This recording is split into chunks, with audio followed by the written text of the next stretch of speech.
Yo, welcome back. This is Support Via Quirk Larceny by Flapjack09. Chapter 5, Sports.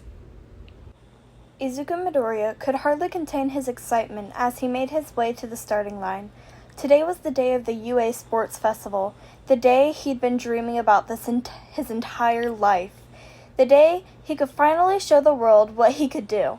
Sure, the first years weren't as popular as the second or the third years, and the speech, or lack thereof, Kacchan had given put a lot of people in a bad mood, but he couldn't care less. He paused his internal gushing for a moment as he noticed Mei walk up to him, completely decked out in her support gear. "I see you're trying to make yourself stick out," Izuku smirked. Mei confidently raised her fist to her chest. "That's the name of the game! I got a foolproof strategy here. Use babies, make it to round 3, use babies some more, profit!" Mei's eyes then zoomed in on Izuku's body. "But what's the deal with you? Why aren't you wearing any of your babies?" "I didn't have time to make duplicates, so I'm saving all my stuff for the tournament. Until then, I'll be using a different method of attracting attention." "Let me guess," Mei smirked. They both answered at the same time. I'm going to win the first 2 rounds!" "Right," Izuku beamed. "And you'll never guess which quirk I got to help me win this obstacle course.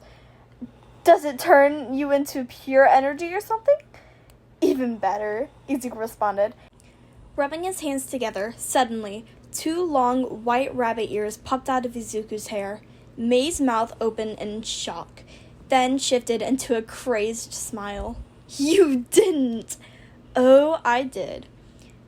"Do I want to ask how you got your hands on goddamn Miriko's quirk?"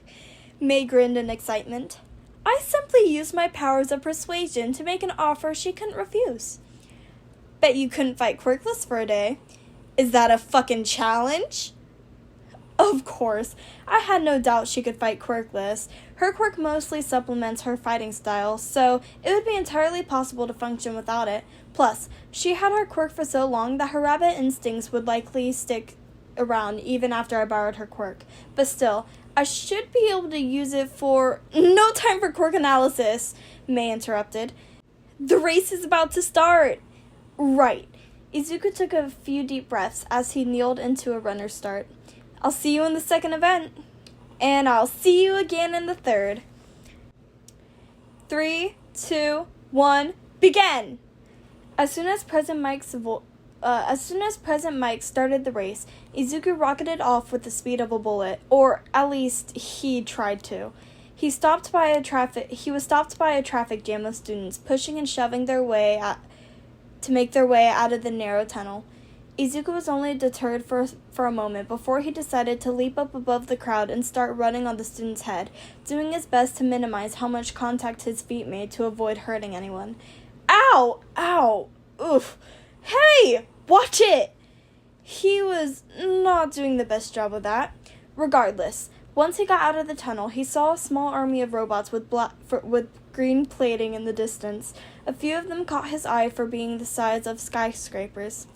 In first place is Katsuki Bakugo, followed closely by Tenya Ida and Shota Todoroki. "Let's see how they fare against the Robo Inferno!" President Mike announced through the loudspeaker. Izuku knew they wouldn't be keeping those places for long. Izuku had held all their quirks at least once, meaning he was aware of all their weaknesses as well. But more than that, he was also acquainted with the people behind the quirks he'd borrowed, meaning Izuku had a treasure trove of knowledge he could exploit to get ahead. First was Kacchan. Izuku had known him the longest and thus was painfully aware of the type of attitude Kacchan carried around with him. The type that never backs down from the challenge. Granted, Izuku knew Kacchan wasn't boneheaded enough to try and take down the skyscraper robots just because they looked at him funny, but he also knew Kacchan would decide to blast his way through the smaller robots that blocked his way. Instead of just going around them, those few extra seconds were all Izuku needed to sneakily run past his childhood friend, putting him in third place against Ida and Todoroki. As Izuku approached the second obstacle, a large pit with pillars and tight ropes to help get across, He knew this was the perfect spot to pass Todoroki. Sure, Todoroki could use his eyes to make bridges across the platforms, but that would also give the people behind him a means to catch up. Since Todoroki started using his flames, Izuku knew he would try to use said fire to propel himself over the pit. Here's the caveat: Todoroki had less than a week of training with his fire. So, while he could get himself off the ground just fine, his sloppy form meant he wasn't exactly flying in a straight line. And with Izuku's rabbit-like legs allowing him to leap from pillar to pillar without sacrificing any speed, it would only take him a matter of seconds to pass Todoroki. The third and last obstacle was a minefield, and Izuku felt like he was getting really lucky with these matchups. Ida was known for his high speed, but with high speeds comes with the need for a faster reaction time, something the class reps simply didn't have when trying to maneuver around a minefield at 30 miles per hour. Either Ida could keep up his speed and risk blowing himself up, or he could slow down and allow Izuku the chance to catch up. Ida chose the latter, something Izuku anticipated. Izuku picked up his speed, and just before he was about to reach the minefield, he made a long jump over Ida and springboarded off his head. Ow! Okay, Ida definitely felt that one, and according to the explosion Izuku could hear behind him, that jump knocked him over too. Hopefully Ida would accept his apology later, but that didn't matter right now. Before Izuku could reach the ground, he quickly switched quirks and coated himself in pixie dust, causing him to float a few inches above the mines.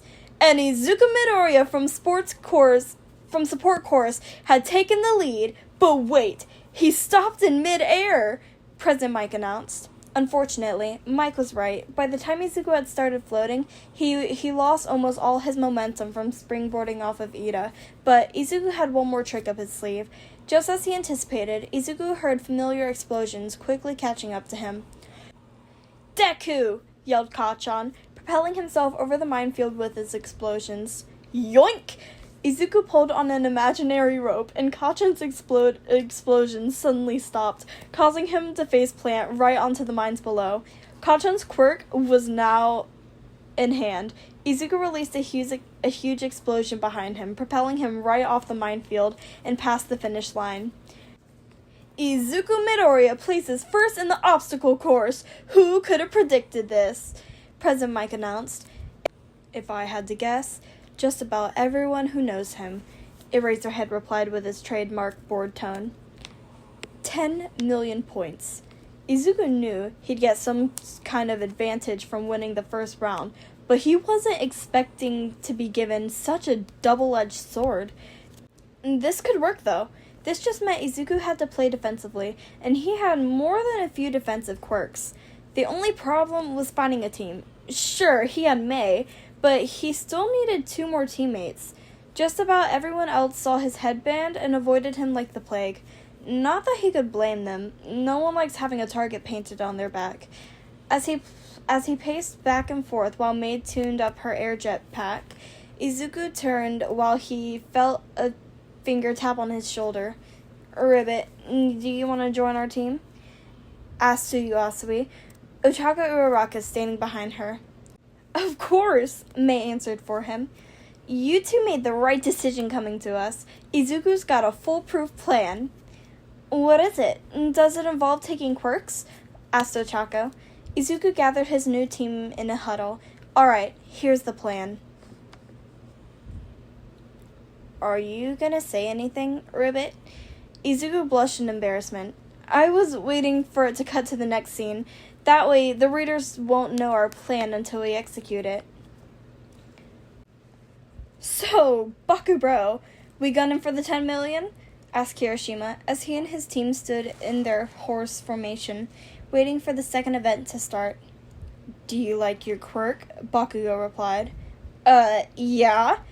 Then we're staying the fuck away from Deku. I know when to pick my fights. No you don't, Mina interjected. Fucking yes I do, Raccoon Eyes. I choose to fight everyone but Deku. Kaminari snickered. Is that why you got your quirk stolen in the first round? Shut the fuck up or I swear I'll make us lose out of spite. Midnight cracked her whip to get everyone's attention. And now, Remember the rules. No intentionally using your quirks to harm others. And if your rider touches the ground, your team is automatically disqualified. Now, begin! As soon as he heard the whip crack signal, the start of the second round, Izuku raised his bubble shield around his team. That didn't deter the other teams, however, and the bubble was quickly bombarded with various attacks and projectiles. Some of these included lasers, rocks, discs made of compressed air, globs of glue, fireballs, a metal fist, and Setsuna's entire lower abdomen. And Team Hatsume decided to go for the defensive play, but will it pan out? Mike yelled across the stadium. Izuku turned to his team's rider. See, Mei? Sometimes the simplest solutions are the best. Mei pouted. But how am I supposed to show off all my babies? Sue pressed her finger against her chin. Maybe wait for the next round? Izuku waved his hand dismissively. Regardless, nothing's breaking through this barrier. Well, except for 143 bullets, but where could anyone possibly get that many bullets around here? I could really go for some mochi, right? Ochako was cut off as the bubble was shaken by a sudden bombard of rubber bullets. Oh no, it's the exact thing I said! Izuku panicked.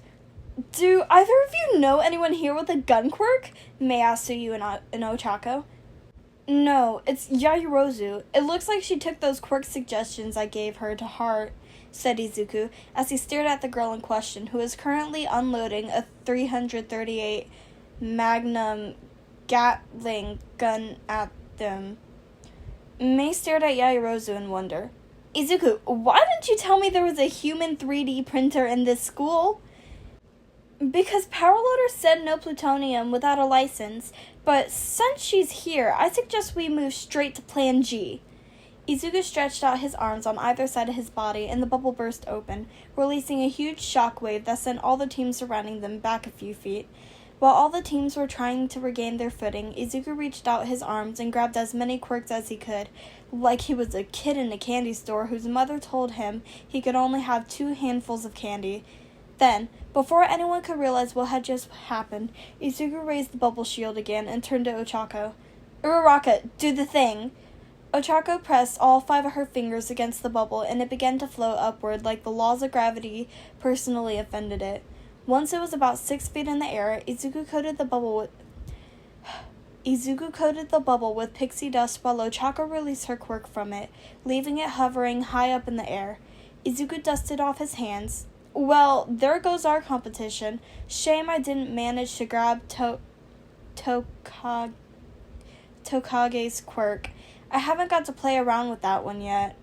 Izuku was interrupted by a knock on the bubble. He turned to see the source of the knocking was a floating, disembodied hand, accompanied by Nato Monoma's floating, disembodied head. Can you let me in? Asked the head. Ribbit, no. Suyu replied. Suddenly, her eyes went blank and her body limped over. Monoma snickered. Steal the 10 million points headband and give it to me. Ochako's eyes widened. He got Shinso's quirk. Mei, not being good with names, paused for a moment to try and remember who this Shinso guy was. During that moment, Suyu snatched the 10 million point headband off of Mei's head and tried to hand it off to Monoma. Emphasis on the tried, because she kept repeatedly tapping her hand against the surface of the bubble, unable to get through it. Monoma sighed and released his control on Suyu. Never mind. His disembodied head and hand floated back down to the ground to hopefully reattach to his body. For the remaining 5 minutes, none of the other teams made any serious attempt to try and take their team's headbands. When the timer ran out and the team Hatsume was declared the winner, Izuku let Mei use her grappling hook to pull the bubble back down to earth. When Izuku got to the waiting room, he wasted no time getting ready. He slipped on his super specs, attached his engine leggings to his calves, fastened his Explodo gauntlet to one arm and his Electro finger to the other, tightened the naval turret around his stomach, and lastly, he placed his earphone sound blasting headset, trademark pending, upon his head. He chose the Arsenal-based He chose his arsenal based specifically on the 1A members whose quirks he could replicate, as well as who got to the third round. That way, everyone knew which quirks he was replicating. Those quirks belonged to Mei, Ida, Kachan, Kaminari, Aoyama, and Jiro, respectively. Izuku was glad to be placed in the very first battle against Tsuyu. He could imagine trading places with Mei, who was fighting Ochako right after him. He knew they were both doing the same thing, and audiences wouldn't be as receptive to the second commercial compared to the first. He also found great comfort in the fact that the girl had agreed to his mock battle / advertisement, so long as he didn't phone in the fighting part. Regardless, this was the defining moment in Izuku's support career, and he was going to do his very best, plus ultra. And here's our first matchup on the right. He's mean, he's green, he's got all the machines. It's Izuku Midoriya. On the left, she's got agility, stability, and tongue mobility. It's Tsuyu Asui. As Izuku shook with equal parts excitement and nervousness, Midnight stood up to announce the rules. Remember, the first opponent to get outside the ring, be immobilized or yield loses. Nothing lethal or will be forced to call the match. Are both combatants ready? Yes, Tsuyu nodded as she crouched into a leaping positions. Yup, Izuku complied as he readied his Explodo gauntlet. Okay then. Midnight cracked her whip. Begin! Suddenly, a purple portal appeared in the middle of the field. And that is all for Chapter 5. I hope y'all enjoyed. I'm going to try and post tomorrow as well, so try and look out for that. Otherwise, make sure y'all are eating and drinking enough, and I will see y'all next time.